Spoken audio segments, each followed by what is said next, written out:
Hey, it's been a while. Well, it's been a week, but that's like a year in terms of like YouTube time. So yeah, I'm back with milk. Anyway, I've been live on Twitch for the past couple of days and probably will be almost every single day until Final Shape. If that's something you find interesting, link is in the description. Which, speaking of, Final Shape comes out in a few days. Sick! Anyway, this video is going to be divided into 4 parts. 1, what we do know. 2, weapons. And no, I'm not covering leaks, I don't care. 3, sandbox.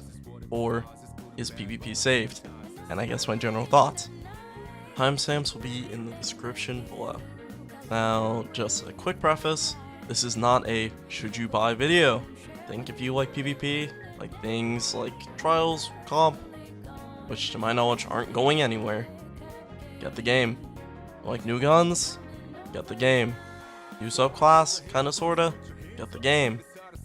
If you're more on the fence, especially with sandbox changes, wait a month, see what people have to say, see how the meta develops, and only pre-order if you know for a fact you'll like the game already or have people to play with. Anyway, in terms of what we do know, we'll be getting another special system. Yay! So happy. Which won't be launching a Final Shape, by the way. I'm honestly too passive aggressive for my own good. Horrible trait. Anyway, it's a blended 1-to-1 system. You always spawn with 1 kill worth of special.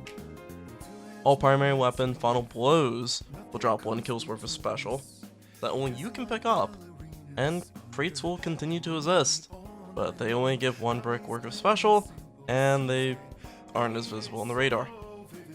And just a quick follow-up, they'll be building an actual purpose-built version of the ammo meter, which if you want to learn more about in greater detail, Schwab should be in the description. Next up, every gun since Season 17 that has an origin trait will be enhanceable.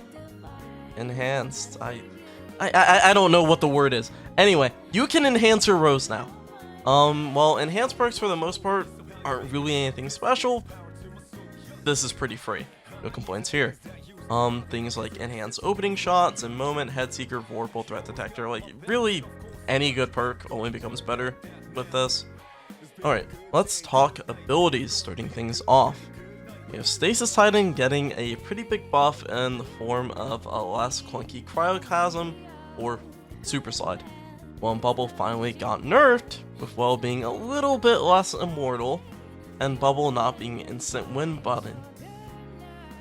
And honestly, probably the best news we've gotten so far, all supers will now use the same damage-based recharge rate, meaning that regardless of the super you're running, whether it's Arc Staff, God Bless Your Soul, or Ward Dawn, the better player should almost always get their super first now.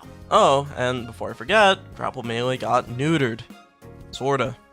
Still annoying, but you have to choose between meleeing or shooting now.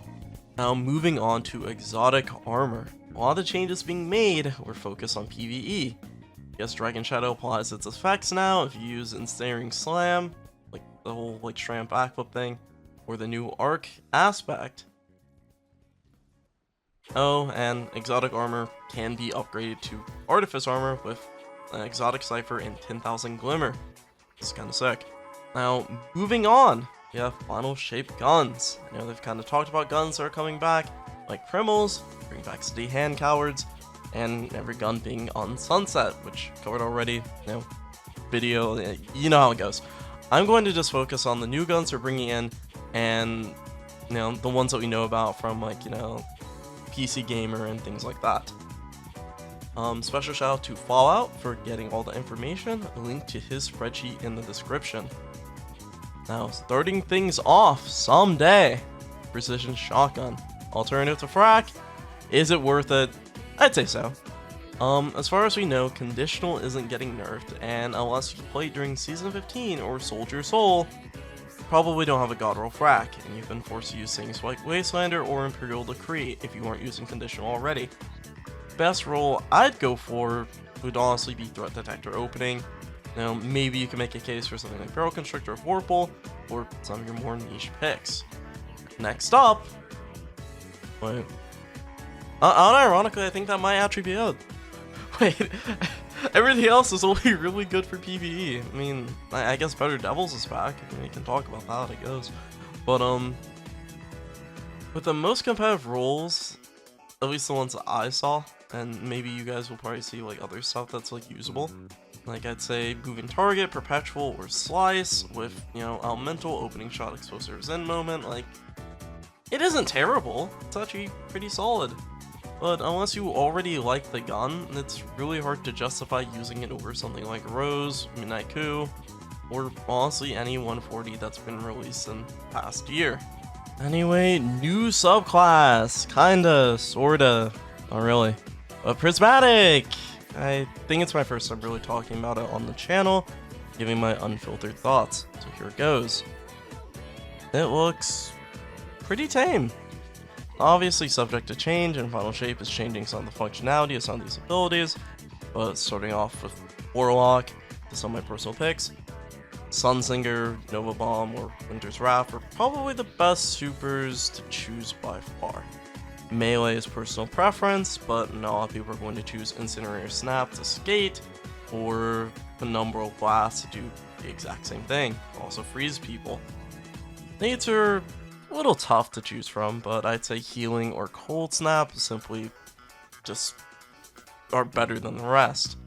And finally, aspects. Devourer and probably the What's Good T Lightning Surge melee, maybe Bleak Watcher depending on the build. Now, Hunters.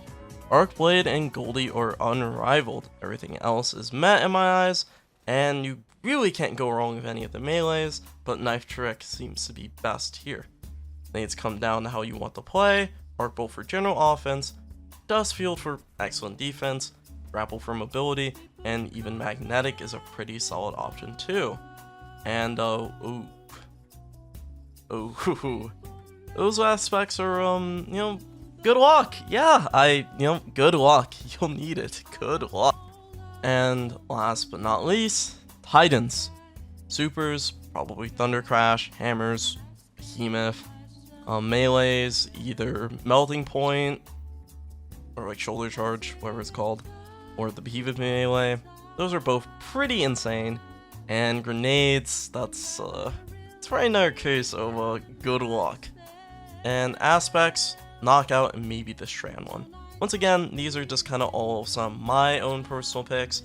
I'm sure as the meta like develops a bit more, you guys would be like, wow, you're stupid. And I'll be like, yeah, I was stupid.